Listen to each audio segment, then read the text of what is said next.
मेरे प्यारे विद्यार्थियों, हिंदी व्याकरण पाठमाला में तुम सबों का स्वागत है। जैसा कि मैंने पहले वाली वीडियो में बता चुकी हूँ कि मुझे शब्दालंकार का वीडियो मैंने दे चुकी हूँ, लेकिन अर्थालंकार की वीडियो बनानी है। सो आज मैं इसी वीडियो के साथ आज इस चैनल में उपस्थित हूँ। तो आज मुझे बतानी है अर्थालंकार। अर्थालंकार मतलब अर्थ में अलंकार, शब्द अर्थ में अलंकार। अर्थ में अलंकार मतलब दोहे के शब्द के अर्थ में अलंकार होता है। अर्थ में शब्दों के अर्थ में अलंकार, जहाँ काव्य की सौंदर्यता, जहाँ काव्य की सौंदर्यता शब्दों के अर्थ में निहित हो, शब्दों के अर्थ में निहित हो, वहाँ अर्थालंकार होगा, वहाँ अर्थालंकार होगा। तो अर्थालंकार के कुछ प्रमुख उदाहरण यहाँ पे है। कुछ प्रमुख अर्थालंकार है यहाँ पे: उपमा, रूपक, उत्प्रेक्षा, अतिशयोक्ति, अन्योक्ति, मानवीकरण। तो आज सिर्फ मैं उपमा अलंकार की बात करूंगी। उपमा का अर्थ होता है यहाँ पे उपमा अलंकार। उपमा का अर्थ होता है उपमा मतलब ये जो उपमा जो शब्द है ये तुलनात्मक शब्द है। किसी दो के बीच में हम तुलना करेंगे, उसी को वही शब्द है उपमा। उपमा देना किसी एक दूसरे से उपमा देना, तुलना करना, वही है उपमा अलंकार, उपमा अर्थालंकार। तो जो किसी भी दोहे में उपमा लिए हुए काव्य में या दोहे में, काव्य के दोहे में उपमा लिए हुए शब्द हों, वाक्य हों, तो वहाँ पे उपमा अलंकार होगा। तुलनात्मक हो, तुलना वाला वाक्य हो, तो वहाँ पे उपमा अलंकार होगा। अब उपमा के कितने अंग हैं? 4 अंग हैं। उपमा के 4 अंग कौन कौन? उपमेय,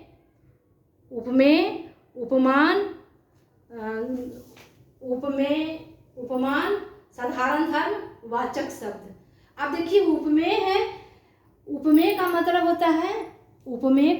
होता है जिसकी तुलना की जाए। उपमेय का मतलब जिसकी तुलना की जाए। और उपमान का मतलब जिससे तुलना की जाए, उसे उपमान कहते हैं। और वाचक शब्द है,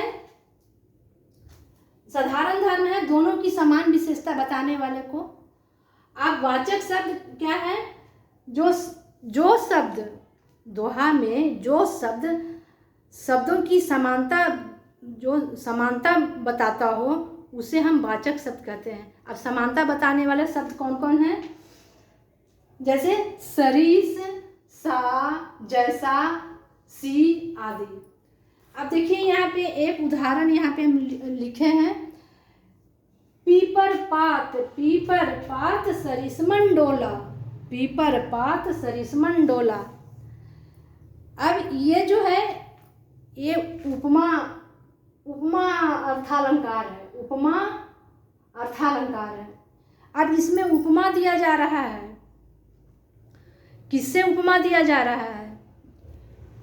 तो पीपर के पत्ते से उपमा दिया जा रहा है। किसकी?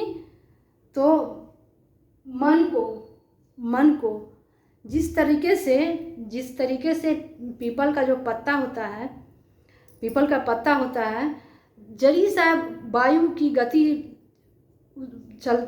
मिलता है और जरी सा की गति से, हवा की गति से वो हिलने लगता है, कंपन करने लगता है। उसी तरह हम सबों का मन है, हृदय है। उसी तरह से हम लोगों का ये जो हृदय है, मन जो है, उसी तरीके से है कि तुरंत भर में हम लोग दुखी हो जाते हैं, तुरंत भर में हंसने लगते हैं, तुरंत भर में खुश हो जाते हैं। और उसी भाव में हमारा जो हृदय है, ये मन जो है, उसी भाव में बहने लगता है। इसको देर नहीं लगता है। जैसे पीपल के पत्ते को वायु का जरा सा भी आभास मिले तो वो तरंग हिलने लगता है और डोलने लगता है। उसी तरह हम लोगों का मन भी है। मन भी जरा सा कोई अच्छा से बोल दे, कोई अच्छा से थोड़ा सा अगर बड़ाई कर दे कि आप बहुत अच्छी लगती हैं, आप में ये सुंदरता है, ये सुंदरता है, तो हम लोग का मन क्या होता है, उसी तरफ आकर्षित होता है। और उसी भाव में हम लोग का मन भी क्या हो जाता है, उसकी तरफ आकर्षित होता है और उसी के भाव में हम लोग बहने लगते हैं। तो ये हो गया पीपर पात सरिस मन ढोला का। आप देखिए ये है, इसमें मन जो है उपमेय है, इसलिए है कि इसकी तुलना की जा रही है। मन की तुलना की जा रही है, किससे की जा रही है, पीपल के पत्ते से की जा रही है। और पीपल का पत्ता क्या है, उपमान है, जिससे तुलना की जाए, इसी से पीपल के पत्ते से तुलना की जा रही है मन को। तो पीपल का पत्ता हो गया उपमान और मन हो गया उपमेय। और सरिस जो है, सरिस है, ये है वाचक शब्द है। ये सरिस जो है वाचक शब्द है, सरिस है वाचक शब्द। अब देखिए उसी तरह ये खा को देखते हैं, हाय फूल सी कोमल बच्ची, है फूल सी कोमल बच्ची, हुई राख की ढेरी थी। ओह, एकदम फूल सी बच्ची जो थी, एकदम कितना एकदम फूल सी थी, एकदम कोमल थी, एकदम छोटी फूल। लेकिन ये क्या हुए, राख की ढेर बन गई, राख की ढेर बन गई। इसकी कोमल बच्ची का उदाहरण किससे दिया, तुलना किससे किया जा रहा है, तो फूल की कोमलता से किया जा रहा है। फूल की कोमलता से किया जा रहा है कि ओह इतना कोमल बच्ची, और देखिए क्या से क्या हो गई, क्या से क्या हो गई, तुरंत मिट्टी में मिल गई। तो इस दोहा में कौन सा अलंकार है, तो उपमा अलंकार है। इसलिए उपमा अलंकार है क्योंकि यहाँ पे तुलनात्मक शब्द है।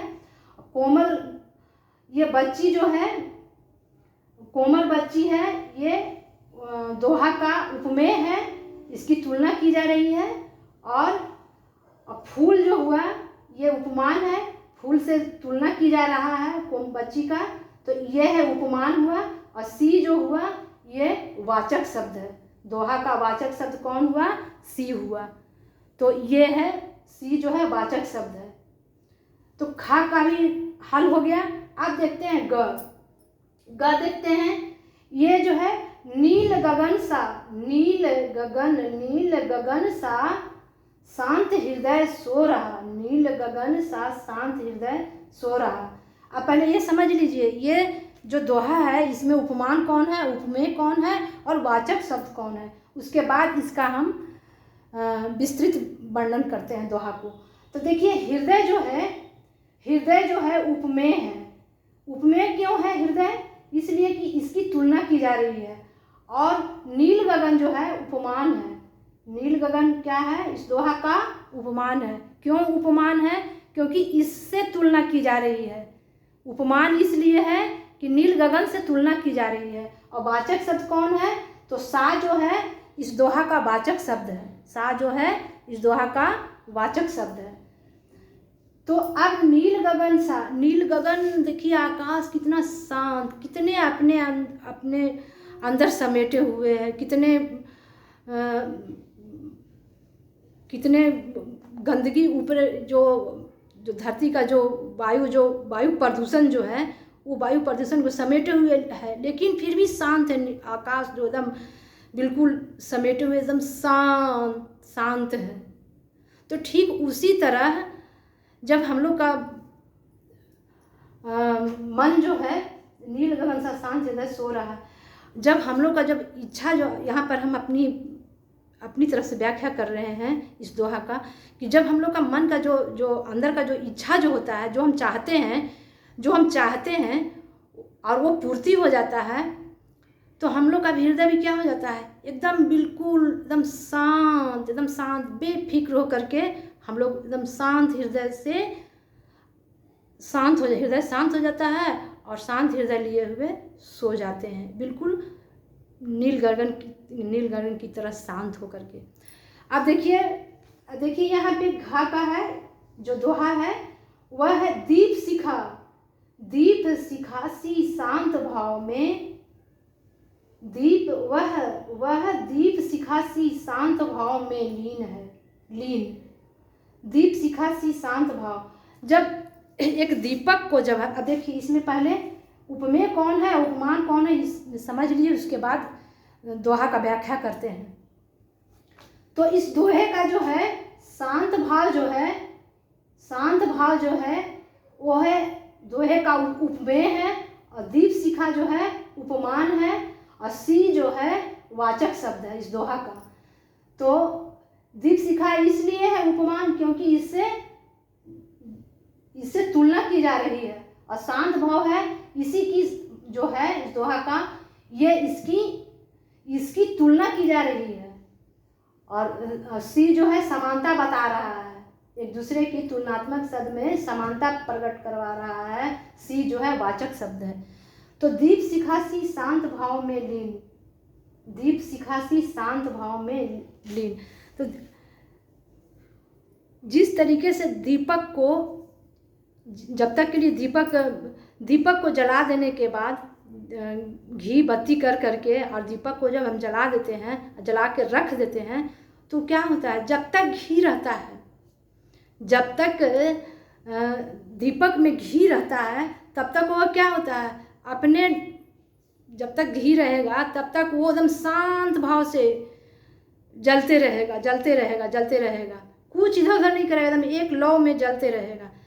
और तब तक एक लौ में जलते रहेगा जब तक के लिए उसमें वायु वेग तंग न करे, वायु वेग उसको तंग न करे दीप को, तब तक के लिए एकदम शांत ही, कोई नहीं रहेगा तंग वायु वेग का, तो एकदम शांत ही जलेगा, एक लौ से जलेगा, एक मुद्रा से।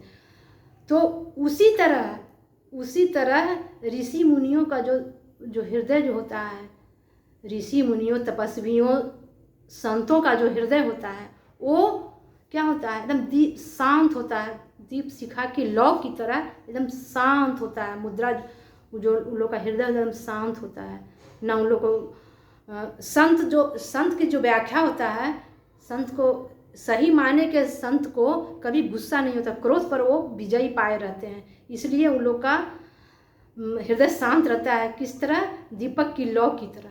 यहाँ तक समझ गए। अब ये एक उदाहरण और है, सिंधु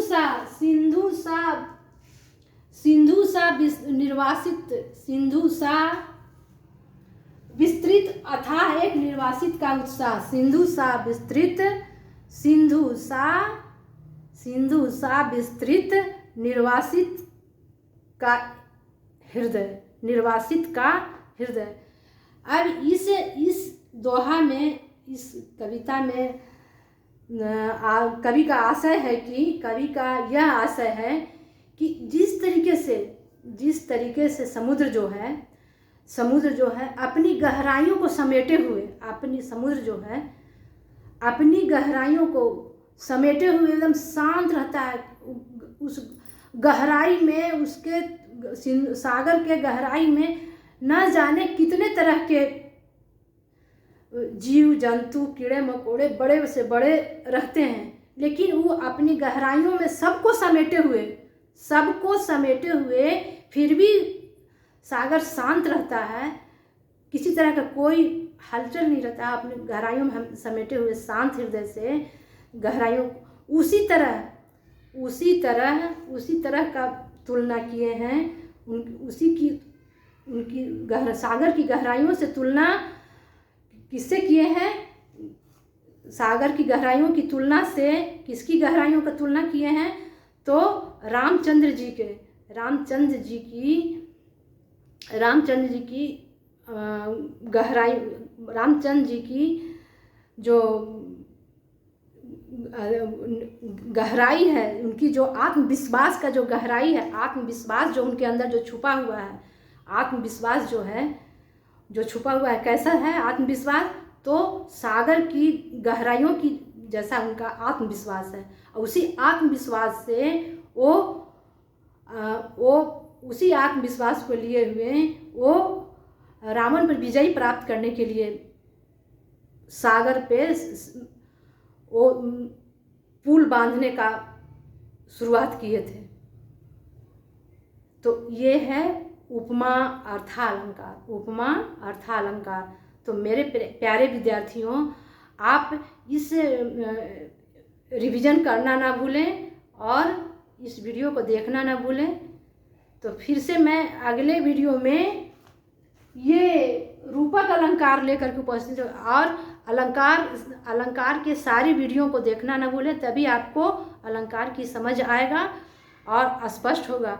और दूसरे वीडियो में मैं अधिक से अधिक उदाहरण के साथ मैं वीडियो बनाऊंगी ताकि आप सबों को समझ में आए।